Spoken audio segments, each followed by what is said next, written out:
$5,500. That was the fine my HOA sent me. Why? Because of the snow they dumped on my property for 3 weeks straight. It was 6:47 a.m.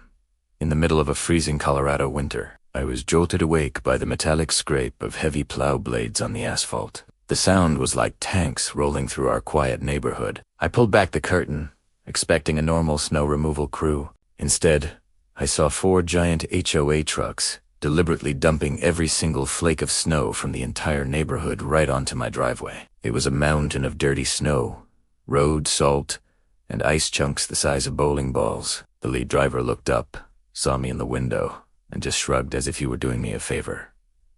My hands were shaking, but not from the cold. It was pure rage. My wife, Sarah, was still weak from her chemotherapy treatments.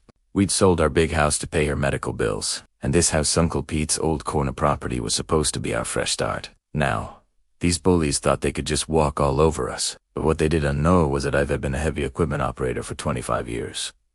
I know everything about leverage and pressure points. I even named my machines after World War II generals. My main bulldozer is General Patton, and that machine was about to move a lot more than just snow. Let me introduce you to the villain of this story, Cordelia Ashford. She was 62, had inherited millions, and acted like she ran a small country. She drove a white Mercedes with a license plate that said Queen Bee.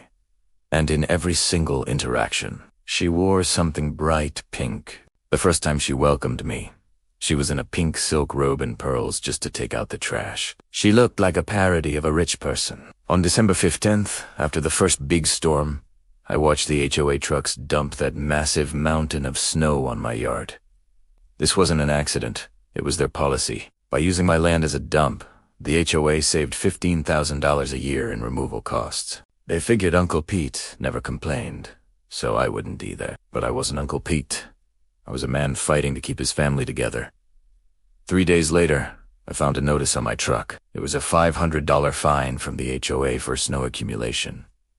They were fining me for the snow they put there. I drove straight to Cordelia's mansion. She opened the door wearing a pink designer tracksuit, didn't invite me in, and just adjusted her pearls and smiled. Mr. Kavanagh, the HOA has rights to that area. Your uncle understood the arrangement. I asked to see the legal papers or the easement that gave them that right. Her smile vanished. She told me the information was proprietary and that I should submit a formal request.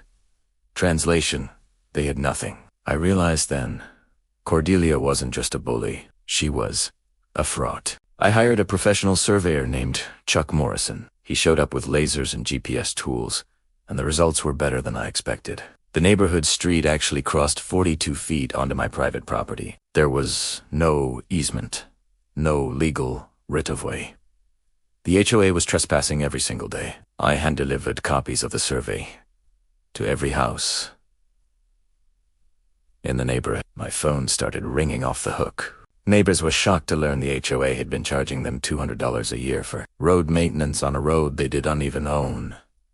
Cordelia was panicking. She called an emergency meeting and showed up in a hot pink business suit. She stood at the podium and called me a dangerous resident trying to destroy property values. But I stood up and asked one simple question. Do you have the legal paperwork or not? She screamed that the board didn't have to justify anything to people like me. By the end of the meeting, she announced the HOA would steal my land through something called adverse possession. It was a declaration of war. The next morning, the fine jumped from $500 to $5,000. They claimed I was vandalizing the street by putting my own snowback on it. I called my lawyer friend, Tony, and he found the smoking gun. He found a letter from 1988 where Uncle Pete gave the HOA permission to use the land temporarily. In law, if you have permission, you can never claim ownership through adverse possession. The HOA's legal case was dead. But there was more. We found out that Cordelia's own company, Ashford Property Services, was the one billing the HOA for snow removal. She was charging the neighbors $47,000 and only spending $12,000. She was pocketing the rest. This was federal tax fraud and embezzlement. I decided it was time for General Patton to go to work. I called my buddies from the union, who hate bullies as much as I do. We spent the night preparing. On January 8th, at 8 a.m., we started construction. We didn't build a fence. We built a 12-foot-high wall of compressed ice and snow, reinforced with steel rebar every 18 inches. And we built it exactly on my property line, right across the middle of the street. The entire neighborhood was blocked. No one could drive their cars out.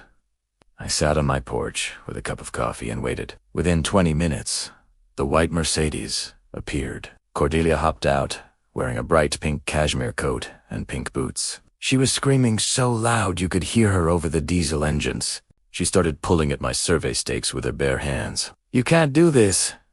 This is community property," she shrieked. I just pointed to the news crew from Channel 7 filming the whole thing. "Actually, Cordelia, this is my property, and you're trespassing on live television." The police arrived a few minutes later. Deputy Williams reviewed my survey and my deeds. He looked at Cordelia, who was still screaming and throwing a tantrum in her pink outfit. He told her to step away from the property line. When she refused and threw a survey stake at my feet, he put her in handcuffs. The Queen Bee was loaded into the back of a squad car, while the whole neighborhood watched and cheered. By 2:00 p.m. DM, the remaining HOA board members were at my kitchen table. They were desperate. They couldn't build a new road, so they had to talk to me. We signed a deal right there. The HOA had to pay $35,000. Cancel all my fines, and pay $2,000 every month for a legal easement. I didn't keep the money. I donated it to a veterans charity in honor of Uncle Pete. Cordelia was forced to resign, and her company was shut down by federal investigators. She eventually had to sell her mansion and move away to avoid the shame. Now, when it snows in Stonefield Manor, the trucks are very careful where they put the snow. They know that behind my front door is a man who knows his rights in a bulldozer named General Patton. Welcome to HOA Stories. If you enjoyed seeing this pink Karen get exactly what she deserved, make sure to subscribe to the channel. Like this video if you think property rights are important, and comment below with your own HOA nightmare stories.